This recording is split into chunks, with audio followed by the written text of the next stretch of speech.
কুষ্টিয়ার দৌলতপুরে বিভিন্ন জাতের কুল বরই চাষ করে লাভবান হয়েছেন চাষিরা। উপজেলার কয়েকটি ইউনিয়নে উচ্চ ফলনশীল কুলের ব্যাপক ফলন হয়েছে। বাজারে দাম ভালো পাওয়ায় খুশি চাষিরা।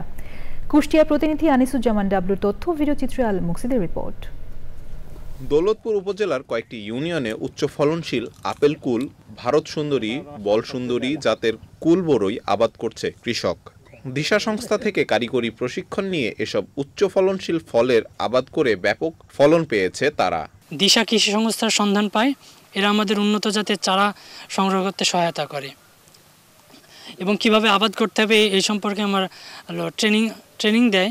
বিভিন্ন চারা দিয়ে আমাদের কীটনাশক, সার পানি সব দিয়ে আমাদের সহযোগিতা করছে। সহযোগিতার কারণে এবার আশানুরূপ ফল পেয়েছি এবং বিশেষ করে ডিসেম্বরের 15 পর থেকে আমরা বিক্রি শুরু করছি। মালচিং পেপার ও জৈব সার ব্যবহার করে সম্পূর্ণ নিরাপদ পদ্ধতিতে ফল আবাদ করছেন কৃষক। প্রত্যাশিত দাম পাওয়ায় কুষ্টিয়ায় বাড়ছে কুল চাষ। 1.5 বিঘা হয়ে 300 গাছ লাগিয়েছি, সেখানে এবছর আশা করছি 1.5 থেকে 2 লক্ষ টাকা সেখানে হবে। 50-এর উপরে বিক্রয় করেছি, এখন আশা করছি এরকম যদি একটু বাজারজাত থাকে তো 2-এর কাছাকাছি টাকা আসার। সরকারের পল্লী কর্মসহায়ক ফাউন্ডেশনের অর্থায়নে দিশা সংস্থা কৃষি কর্মকর্তারা এই অঞ্চলের কৃষককে তামাকের বদলে উচ্চ ফলনশীল ফল চাষে প্রশিক্ষণের পাশাপাশি নানা সহায়তা দিচ্ছেন।